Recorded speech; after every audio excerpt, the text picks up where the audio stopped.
This is Shaun Sport in podcast form. Seabass is in the house, always good. Australia's greatest ever netballer. She loves it when She you won't say stop going. She's got a T-shirt that says it. It's written here. Mike Bass has a T-shirt that says that. I bet he does. Seabass, you've been working at the Western Force for a period now, and you've really enjoyed your time there, and you promised you were going to bring in a player for us to talk to. I did. I've been talking up the boys big time, and I guess leading into a pretty special event this weekend, I thought I'd bring along Nick. And Nick has other exciting news, which he'll share with us today. But yeah, the Force has been fantastic. I've been really getting involved in footy.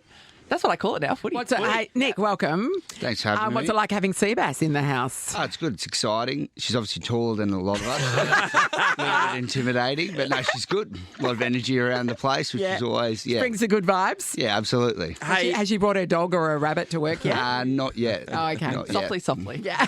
Yeah. Baby steps for you. Nick, we're getting to know you when the songs are playing and stuff like that. And for everybody out there, Nick is doing...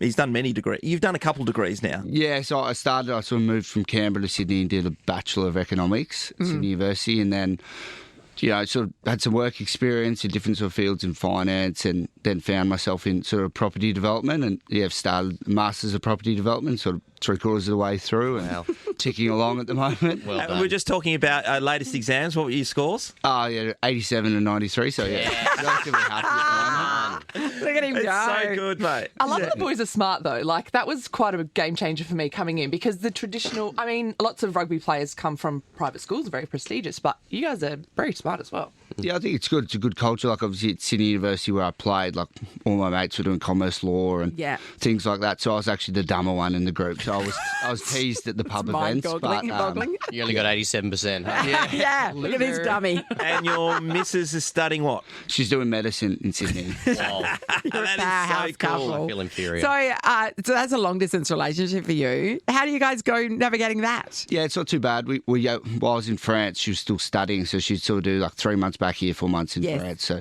she essentially lived a European holiday for 4 years, which was summer. great. Nice. Yeah, so she's actually been into me this year about it, like when are we going back to Europe and whatnot. Yeah. So no, it works quite well. Like we're very busy, but sort of found a good balance between it both. Yeah. Good on you. Did you... this is a stupid question. How much did you enjoy your time when you were abroad?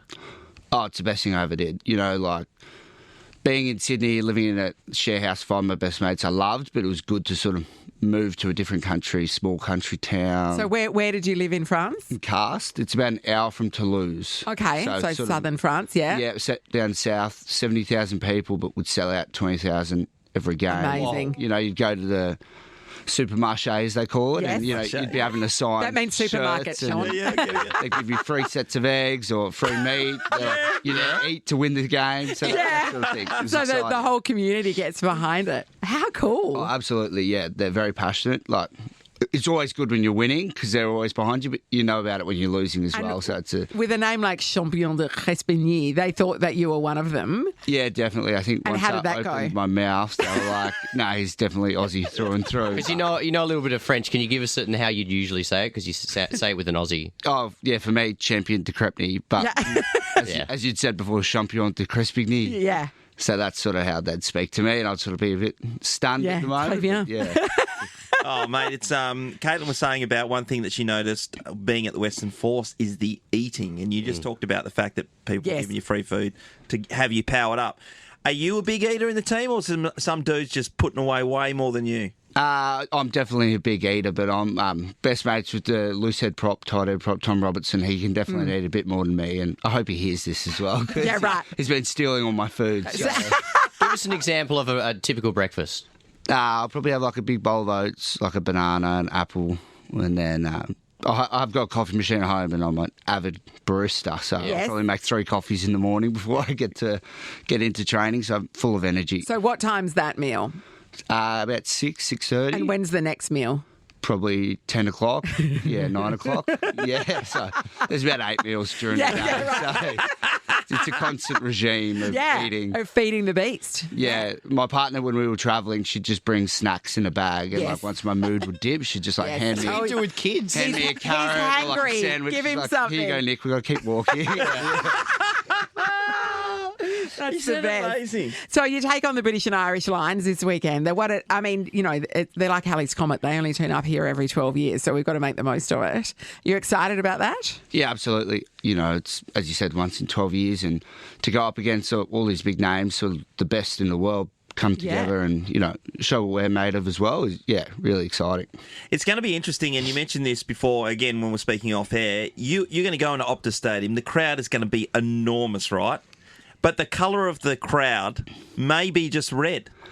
Oh, well, I hope to see Blue out in force as well and sort of singing their song. But there will be a lot of red supporters, so it will feel quite hostile. But I've actually got my parents coming over, so hopefully I can look in the crowd, see someone smiling at me as well. Flag waving. But that's not even the biggest crowd you've played in front of, is it, Crep? Like, you've played in front of heaps when you were in Europe. Yeah, so when we were over in France, my first season we made the semi-final, which was down in Nice. There was like 60,000, and we made the final in France. Stade de France was 88,000, 90,000. So that was wild. Yeah, quite wild. You sort of look up and it's just dots everywhere. Did you win? Unfortunately, we didn't. No. So we lost the final. Sorry to a for bringing it up. teammate Brendan Pangamosi was on the opposite right? team. So wow. So you have to look at him every day now, still. You're reminded. Yeah, he ruined my life, essentially. The Wallabies announcement that came, obviously this is your very first time that you're going to wear the green and gold later on this year, hopefully. What did it mean when you found out about Wallabies? Because I guess coming here to Force, that was a kind of key target for you, wasn't it? Yeah, there was an option to sort of stay over in France to continue over there, which was, very appealing. I loved the club over there, but to come back was the driving factor, was give myself an opportunity to play for the Wallabies, and I guess now I'm in sort of a good spot and a good position, but it was overwhelming, I would say. You sort of opened my emails, the boys were sort of around me, and I found out. So that's how you find out. It's like when all those TikToks of people getting accepted into college. You literally open to see if you've got the call up. Yeah, we'd had like a week's training before where they'd had a sort of a wider training squad, and you sort of had individual reviews, and mine was relatively positive. And, I came out, I was sort of chatting to Dad, he's like, maybe they're buttering you up to let you down slowly. And I was like, yeah, maybe. But to find out in front of all my mates, especially a lot of guys I've grew up playing with and have worked hard for, was very special. What do you think the Wallabies need to do to capture the market again like they had when you were growing up, right? In those halcyon days. Every person in Australia could name the players who played for the Wallabies at that point in time. And at the moment, we can only name you. Barely. Barely. Well, I guess that's it. That's a big question, you know what I mean? I think obviously being able to promote the game more and more, get it out there to schools and whatnot, like I remember back in the day when I was coming through school, you'd have Wallabies come through, hand out tickets and do things like that. I think that's really important. And winning, I guess winning games, Australian fans are, they're a bit fickle. They sort of move between sports. And I guess if we start winning, I feel like the gold supporters will come back in strength. We still remember them winning the World Cup, like it was yesterday, to be honest. And even when we lost the World Cup to England, that was a moment when, everybody, I was at the pub watching it. I'm not even a rugby fan, but everybody got behind them because it was a big deal. And certainly there's not that fervour around them at the moment. No, I think last year's results, it's on the right trajectory and the team's really coming together. And I think Joe's a great coach and hopefully we're able to sort of bring back that pride and jersey, and I think now that you're playing, obviously that's going to be that thing that gets everybody interested again. I think we're really lucky to have Joe stick on for another year because he was out the door, right? Because he said he was only doing it for a part-time role, but he seems to be the person who's been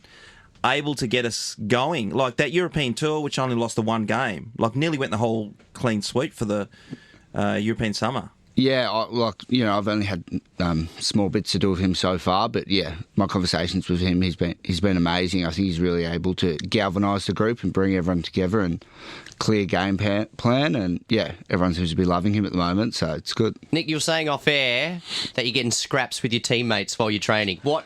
Tell us about that. How's that happen? Well, I think, you go out there and it's a competitive environment at training. And your mate, does a bad tackle when you just have a go? Well, you can't back down at training, or you probably won't do it on a Saturday. Couple of stags out there. Yeah, exactly. So, no, we do have safe words, like some of my friends say. What's your safe word? Oh, it's panda, which is a bit weird. Yeah, so some of the boys will say that to me if I'm getting a bit too riled up. I'd say that before it even happens. Yeah, exactly. Now we know. Every time we see you, just panda. I would love to see Nick just tackle you. Oh, man, he would just crush me. Oh, all of us. It's quite weird to see your persona out in the field and then obviously hang out with you off field because you're super aggressive. Some of the stuff I see you, I'm like, oh my God, you're terrifying. But then you're just so happy and like, not fluffy, but just nice and calm, down to earth. How do you switch on that mentality? How do you practice that? I'm not really certain. I was probably always really aggressive in terms of sport when I was younger, and it was sort of my outlet, I guess, as most kids sort of do. They got lots of energy and they like to go play sport. But I guess off the field, you want to be mates with everyone. You don't want to be in the change room and everyone doesn't want to sit next to you. So you sort of have to develop that nice personality. You're forced to be nice.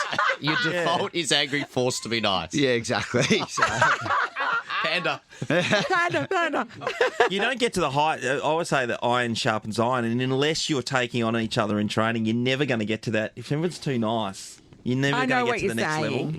But also, it's your teammate, Shaun. Did you get in scraps with your Docker teammates in the day? Oh, I reckon the older I got, I went harder. Yeah.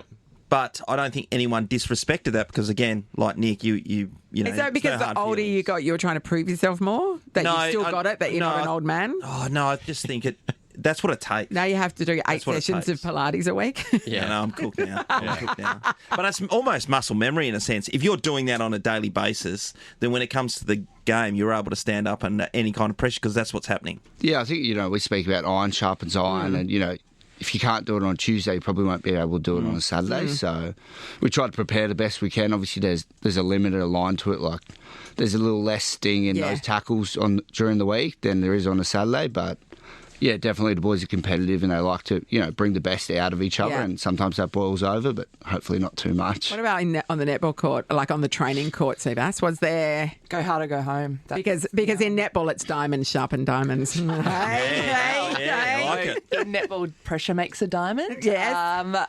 No, same as. Like, I think if you can't practice it at training, you're probably not going to be able to do it in a game sense. And it's interesting, we talked about, some of the Demons boys, locking horns and seeing passion spill over in a field, I think is a great thing because it means you want to be there.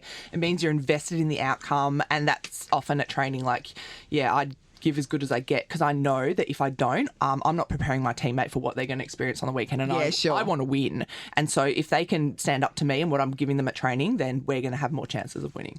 Absolutely. Smart. Hey, we're done and dusted. Nick, thanks so much for coming in, mate. It was really good to get to know you and hopefully with the Wallaby squad and we dominate, the Bledisloe Cups and all these things coming up. And, of course, this weekend, the British and Irish Lions. How big? Yeah, thank you very much for having me. Yeah, super exciting. Great to have you in, Nick. Thank you. Got any, Caitlin? Très bien. Merci beaucoup. Well done. Shaun Sport in podcast form. Frio's Jordan Clark in the house at the moment. And by the way, Fremantle's playing their 23rd annual Starlight Purple Haze game this weekend.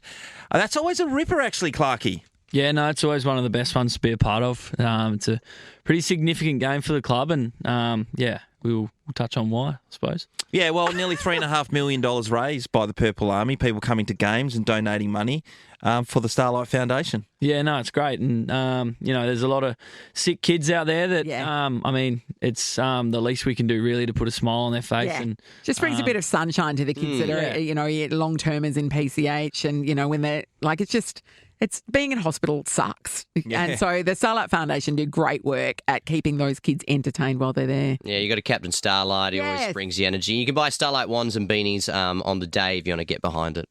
Of course you do. And on the other side of the factor, that's very important, by the way, St Kilda come to town after kicking your ass redemption not round. long ago. And this is an opportunity. Yeah, no, it's funny that we're back with the Saints. Once they beat us... last time, I don't know how many weeks ago it was, but it felt like the world was ending. They were coming for you. Yeah, we had Probably was one of them. We had people jumping out of the drains coming for us. So, but no, it's... I mean, the good news for you is that the last time they were at Optus Stadium, they got beaten by the Eagles when we won one, remember that? Yes, so, I do. it's become their hoodoo ground. So, we've done that groundwork for you. You're welcome. Oh, thank you so much.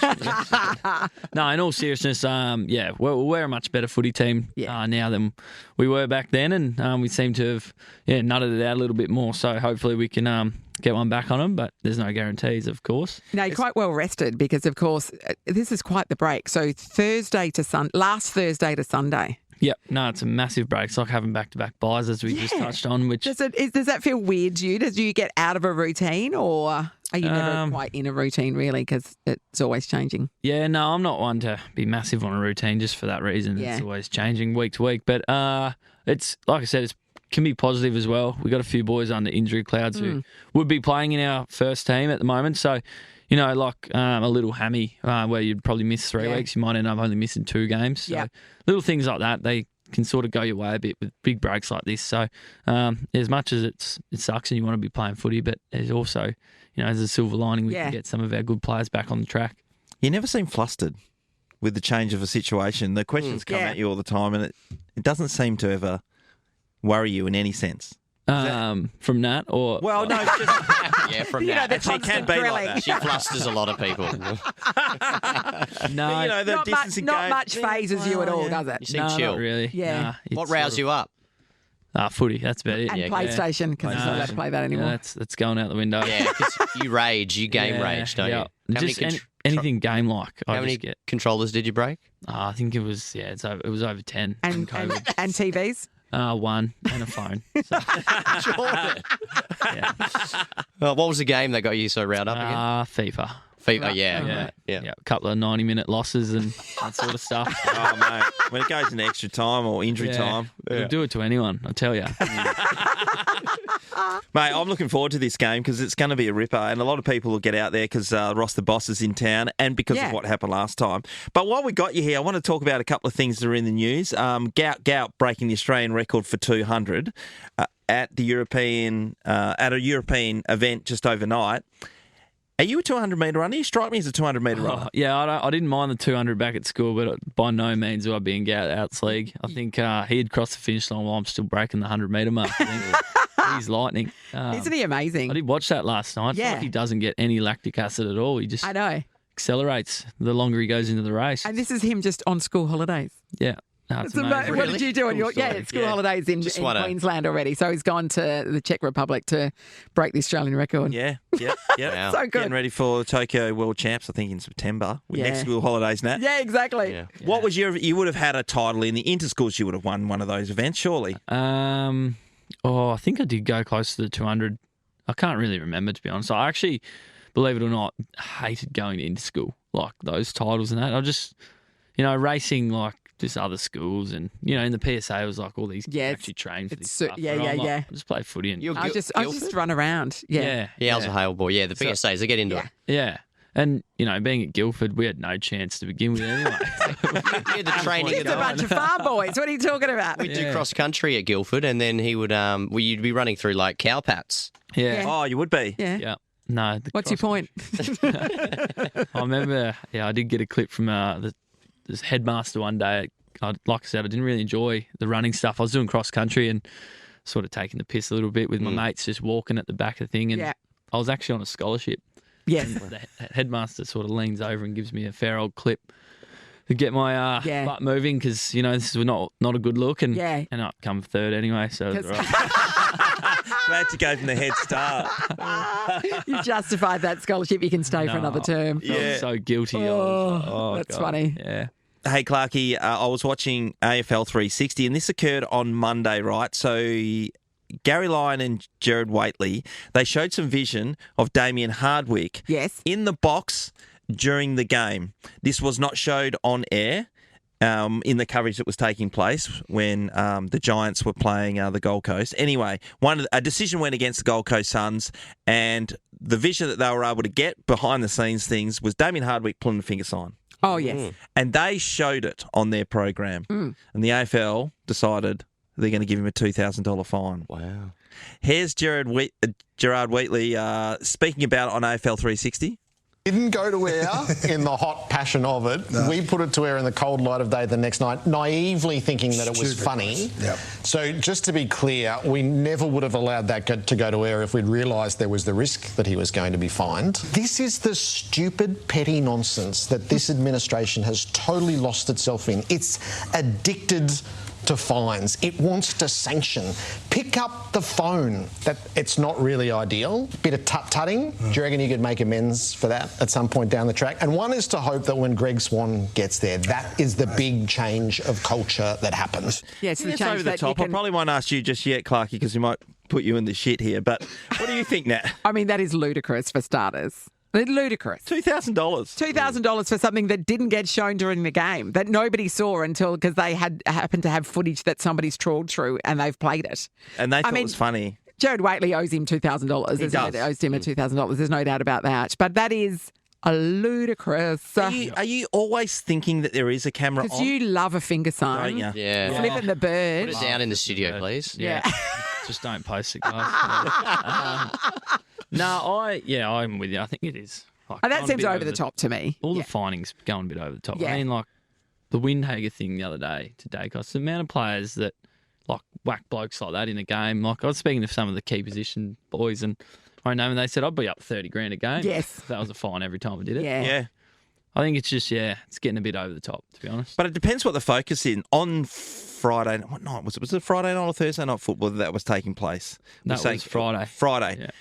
Because it was Nick Dacos who was in focus. Yes. And constantly they were talking about it. That's why it was brought to the attention of the AFL. Then they go, we've got to If it was act on somebody this. else, you're saying that wouldn't have happened that way if it was a different player. Mate, go back to the game where Fremantle got beaten by St Kilda a few weeks ago. And Ross gets out afterwards and they asked him about tagging. He said, no, we didn't even run a tag. They ran 3 or 4 tags during that game and every one of those guys was holding. doing that, yeah. You watch any vision of Caleb and Andy in the middle, they were just tackled before the ball. Yeah. Like the guy was putting their arms around them so they couldn't even make a play at the Just ball. giving them a hug. Those fake hugs. You just, Shawnee's bringing it to the attention this week. See what's going to happen. Yeah, see what happened. Yeah, he's exactly. all over Exactly. us, you know. Are you commentating on Sunday? yes, I am. Here we go. Oh, Here we go. Oh, all right. Throw my I'm fingers going to be up, see that what biased. happens. It's going to be full on. We're still waiting for the Jordan Clark goal with the N finger sign. I haven't forgotten. Yeah. Have We you thought been you had. practicing? Because you've got to, like, it takes a bit I've of got practice to get it. straight Yeah, away. you've got Yeah. well, we Good look luck, forward to Clarkie. that. Good luck, No buddy. worries. Thanks, Good guys. luck. Purple Haze game, everybody get behind it. It does raise amazing amount of funds for the Starlight Foundation, and they're a very worthy cause. Thanks, Jordan. Shaun Sport is a Nova podcast. For more great comedy shows like this, head to novapodcast.com.au.